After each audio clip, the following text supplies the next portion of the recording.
Aujourd'hui, je vous partage avec transparence et vulnérabilité comment je réagis lorsque je vis des situations difficiles. Et évidemment, ça va être drôle et inspirant. Bon, ben, Charles Côté, puis on part le show tout de suite après ceci.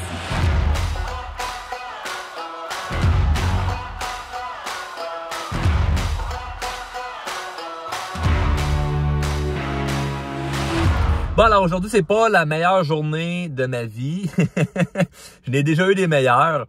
Là, dans 20 minutes, je m'en vais rejoindre mon entraîneur au gym pour mon deuxième entraînement de la journée. Tantôt, je suis encore en sueur, là. J'arrive de la boxe et là, je m'en vais faire de la muscu. Et c'est, pour dire, intense dans une journée, faire 2 entraînements. Puis de façon sérieuse, c'est pas je peux prendre une petite marche, puis là, je m'invente que c'est mon exercice. Puis après ça, je lève 2-3 poids. C'est non, dans les deux disciplines, j'ai des profs puis qui me poussent puis qui me challenge. Donc, c'est une journée assez chargée physiquement, mais là, ça l'a été mentalement un peu plus tôt ce matin parce que j'ai appris des mauvaises nouvelles financières que j'ai envie de partager dans cet épisode parce que je parle souvent d'argent d'un point de vue positif, de « Ah ben oui, la prospérité, l'abondance », puis mes pensées par rapport à comment réussir à attirer de l'abondance sous tous les plans surtout les plans de sa vie, dont l'argent. Et là, ce matin, 2 personnes différentes m'ont envoyé des communications, soit par avocat, soit par message texte et téléphone, pour m'aviser de mauvaises nouvelles financières. Donc, sans rentrer trop dans le détail, je vais en donner quand même un petit peu, là. On va pas te laisser de même, là, sans rien savoir. Mais j'ai quelqu'un que j'avais donné un mandat, quelqu'un à Los Angeles, j'avais donné un mandat pour m'aider avec mes médias sociaux. Puis la personne, ça fait 9 mois que je l'ai payé, des dizaines de milliers de dollars. Et il n'y a rien qui s'est passé. Puis là, aujourd'hui, je fais des suivis. Puis c'était en anglais, évidemment, la personne était à LA. Donc, mes cours d'anglais m'ont servi.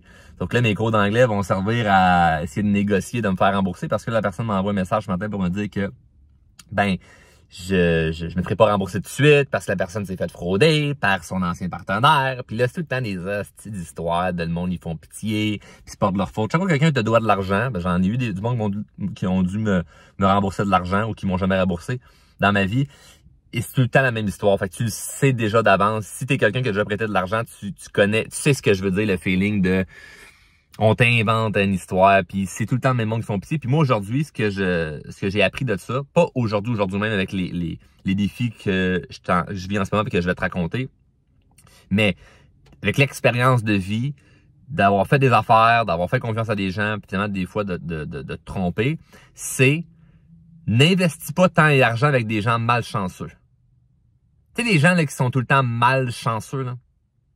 C'est tout le temps les mêmes là, qui leur arrivent les mêmes bad luck. C'est tout le temps les mêmes là, qui vivent des difficultés. C'est tout le temps les mêmes là, qui se font tromper. C'est tout le temps les mêmes là, qui sont déçus des autres. C'est tout le temps les mêmes qui se chicanent. C'est tout le temps les mêmes qui n'ont pas une scène. C'est tout le temps les mêmes.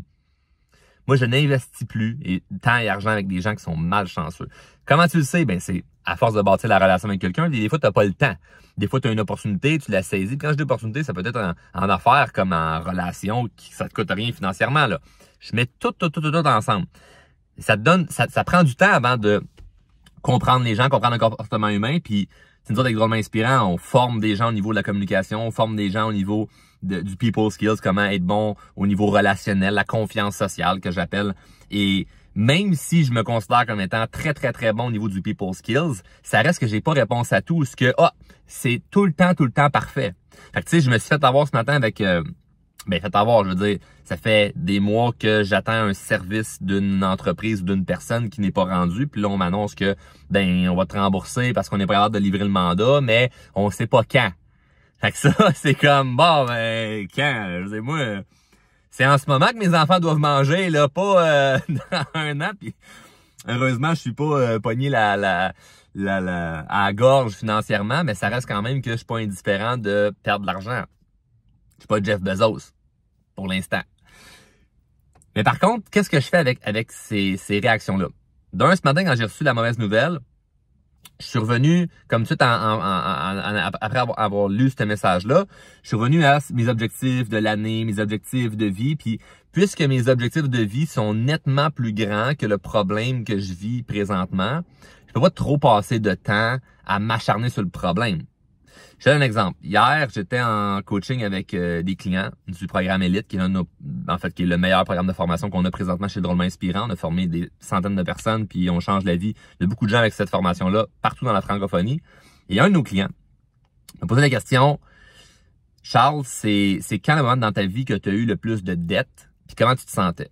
Puis à ce moment-là, le moment où je me suis senti le plus mal en termes d'endettement, c'est lorsque j'avais 18-19 ans, j'avais 35 000 de dettes sur mes cartes de crédit. Puis à ce moment-là, je gagnais pas même plus que ça, 35 000 par année.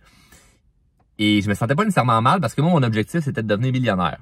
Fait que 35 000 de dettes versus faire 1 million, tes rêves sont tellement plus grands que ton problème que tu peux pas mettre toute ton énergie sur le problème. Faut que tu mettes ton énergie sur accomplir l'objectif.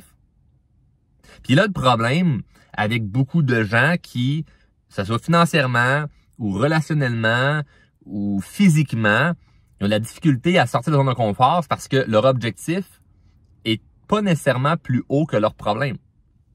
Donc moi, si par exemple, j'ai comme ambition de trouver l'amour de ma vie, si je suis célibataire, je veux trouver l'amour de ma vie, la personne avec qui je vais avoir des enfants, fonder une famille, puis que je veux être avec cette personne-là jusqu'à ma mort. Mais si je m'en vais à une date, je me fais choquer dernière minute, je panique pas. Parce que l'objectif, c'est de trouver l'amour de ma vie. Donc, c'est correct s'il y a une date qui marche pas. Si financièrement, j'ai 35 000 d'indettes, mais mon objectif, c'est de faire 1 million, 35 000 versus 1 million, sur quoi je mets l'énergie? Sur le 1 million. Donc là, présentement, aujourd'hui, les nouvelles que j'ai reçues, il y avait ça. Quelqu'un qui m'a pas rendu un service, puis il y avait un projet d'affaires immobilier où ça se passe pas comme prévu. Puis là-dedans, c'est que j'ai mis plus que des dizaines de milliers de dollars, c'est des centaines de milliers de dollars que j'ai investi. Puis là, on m'annonce que, encore une fois, des délais vont être plus longs pour faire notre argent, puis il y a des problèmes, puis ci, puis ça. Et des problèmes, c'est relatif. Il faut remettre les choses en perspective. C'est quelqu'un qui est entre la vie et la mort? Non.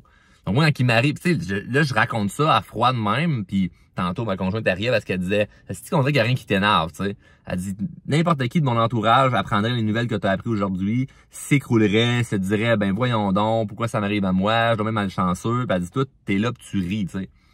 Et je ris parce que dans 50 ans, on n'en parlera plus, tu sais.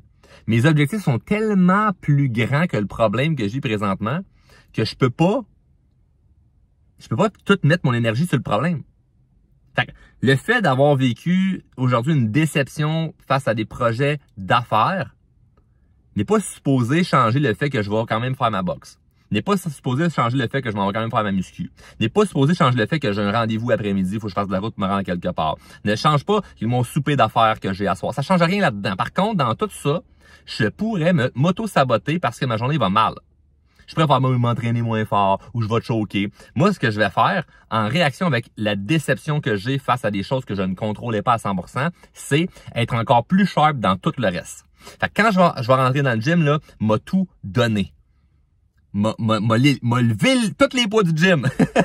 Un matin à la boxe, j'ai sué ma vie. Tantôt, dans une réunion d'affaires que j'ai, je vais être encore plus sharp. Je vais m'arranger pour mieux me présenter, pour être encore plus intéressant lorsque je vais partager une histoire ou raconter quelque chose. Parce que c'est ça, hein, des meetings d'affaires, c'est pas d'échanger sur nos projets. On raconte des histoires. Tu sais. Si ce que je dis vous échappe, je vous invite à aller plus loin en profondeur avec toutes les choses au niveau que je parle de la communication, parce que bâtir des bonnes relations, c'est pas juste de bien paraître. C'est d'être capable de parler d'une façon que les gens restent accrochés puis ont envie d'en savoir plus sur toi puis de passer du temps avec toi. Donc bref, je vais tout mettre les chances de mon bord pour faire de ma journée une journée extraordinaire malgré ce qui est arrivé. Et le switch mental que j'ai, c'est tout le temps, mes objectifs sont où? Si mes objectifs sont plus grands que le défi que j'ai présentement, je peux pas mettre trop d'énergie sur mon problème ou sur le défi. Il faut que je mette plus d'énergie sur l'objectif, sur le rêve. Parce que c'est ça qui est le plus important. Maintenant, est-ce que je vais négliger les choses que je pourrais faire pour régler le problème? Pas du tout. Ben, dans le 80-20, fameuse loi de Pareto, je vais mettre pas mal plus d'efforts sur ce qui va m'amener plus loin dans ma vie que sur les problèmes que d'un coup ça se règle pas, tu sais. Et moi, je rencontre tellement de gens qui s'acharnent dans des relations. Puis là, les avocats sont là-dedans, qui s'acharnent dans des trucs d'argent de faut absolument qu'ils me remboursent. Et moi, là, savez-vous le nombre de gens qui me doivent de l'argent puis que ils me rembourseront pas puis ça change absolument rien. Puis on se dit, moi, mais Charles, c'est parce que t'as de l'argent, ça te dérange pas. Non. Il y a plein de monde qui me devait des grosses sommes d'argent. J'ai eu des gens là qui me devaient plus d'argent que j'en avais dans mon compte en banque. Et j'ai décidé de ne pas mettre trop d'énergie là-dessus et de travailler et que ma vengeance allait être un jour, ce que tu me dois, ça va être une poignée de change pour moi. Parce que ça, c'est tout relatif. Quand quelqu'un peut t'insulter, un partenaire d'affaires peut t'insulter, puis toi, tu vas dire, je vais l'emmener en cours. L'argent et l'énergie que tu vas perdre, c'est incroyable comparativement à ce que tu préfères à côté qui pourrait t'amener plus de bonheur. Quelqu'un pourrait te prendre l'argent, puis être tellement frustré que tu mets toute ton énergie pour la récupérer parce que ça te fait chier de perdre quelque chose, au lieu de mettre l'énergie sur quelque chose qui va être plus payant, qui va te rapporter tellement plus que tu vas te dire, bon, ce qu'on m'a volé, c'est pas grand-chose finalement. Alors, tout ça, c'est une gestion d'émotions. Il faut apprendre à gérer nos émotions. Si on parle de gérer nos émotions lorsque ça va pas bien, on est esclave. Esclave, ça se dit pas ça. C'est pas esclave avec un S, c'est avec un X. T'es un esclave! Mon côté dyslexique qui a pris le dessus. Bref. C'est pas parce qu'on a de difficultés à verbaliser certains mots que ça nous empêche d'avoir l'un des podcasts les plus écoutés, hein? Incroyable. Bref. Donc, tout ça pour dire que des journées de marde, j'en vis, puis je les partage pas souvent. Aujourd'hui, c'est une journée où je risque peut-être de perdre des centaines de milliers de dollars, puis je garde le sourire quand même parce que à la fin de la journée, j'ai des gens qui m'aiment, je continue à changer des vies, j'ai une famille en santé, je suis en santé. La Terre continue de tourner, puis mes ambitions sont tellement plus grandes que ce que ça me coûte présentement, vont me rapporter tellement plus, tu sais. Donc, comment ça va se retourner à mon avantage, j'en ai aucune idée, mais ce que je sais, c'est que je ne me freinerai pas et je vais pas viser moins haut parce que ça vient d'arriver. C'est plate parce que c'est deux projets qui me tenaient à cœur, puis je me dis, ouais, ça sera peut-être pas un succès. Comme ça peut servir un succès, peut-être que je vais me faire rembourser, peut-être, mais voyez-vous un peu la mentalité dans laquelle je suis, c'est j'accepte que peut-être ça ira pas en tout bien. Fait qu'il y a un immense lâcher-prise émotionnel sur l'idée de, si ça marche pas mieux, c'est pas grave, l'argent, je l'ai perdu, mais je mets tous mes efforts sur ce que je contrôle. Fait que je sépare ce que je contrôle versus ce que je ne contrôle pas. Puis de cette façon-là, ça me permet de quand même continuer d'avancer malgré tout ce qui va arriver parce que aux ambitions que j'ai, c'est impossible que je vive pas d'autres défis. C'est sûr, je vais vivre des défis. Tant que je serai pas mort, je vais avoir des défis. Puis toi aussi. Je veux dire, si tu es un parent, tu vas avoir des défis toute ta vie. Tes enfants vont t'amener des défis. Si tu as un travail, tu vas avoir des défis. Si tu es en couple, tu vas avoir des défis.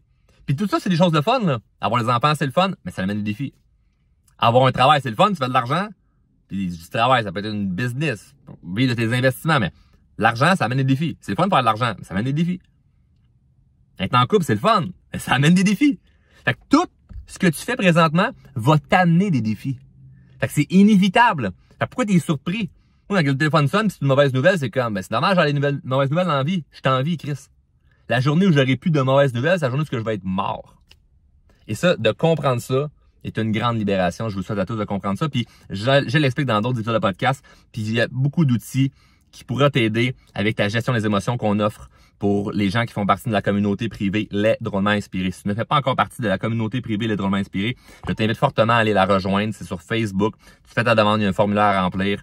Et tu sais pas où aller pour ça, ou si tu as des questions par rapport à la gestion des émotions, on a des guides qu'on donne gratuitement. Là. Puis c'est pas en échange d'un courriel ou en échange d'un numéro de téléphone. On s'en calisse. Tu nous écris là, en message privé, que ce soit par courriel ou sur Facebook, sur Instagram, sur TikTok, sur YouTube, peu importe, écris-nous où ce que tu veux et on va pouvoir t'envoyer l'information, évidemment, en te posant des questions à la base pour savoir qu'est-ce que tu as vraiment besoin, mais ça va me faire plaisir de t'aider si tu sens présentement que t'as pas le contrôle à 100% sur tes émotions. Puis j'aime pas dire le mot contrôle parce que le but, c'est pas de tout vouloir contrôler ce qui se passe, mais au moins de contrôler tes émotions, d'être capable de prendre des bonnes décisions. C'est important parce que si je ne contrôlais pas mes émotions, en ce moment, je serais en train de tout saboter mon beau travail pour des situations que je n'ai pas de contrôle. Puis là, je suis en train de virer ça à mon avantage juste par l'attitude que je dégage. Et ça s'apprend. Sur ce, merci d'avoir écouté au complet. Si vous avez apprécié, si vous êtes venu chercher la valeur, renez de la valeur en partageant l'épisode. Vous pouvez vous abonner sur n'importe quelle chaîne, que ce soit la chaîne YouTube ou sur Spotify ou Apple Podcast. Bref, super important pour moi que le message se propage, puisqu'on a un message d'amour avec Drôlement Inspirant, puis la mission est noble de vouloir aider des millions de personnes. Puis on y arrive tranquillement, pas vite, parce que je suis patient, je fais les choses adéquatement. Et sur ce, je vais aller faire adéquatement mon entraînement. Je vous souhaite à tous de passer une excellente semaine. À bientôt.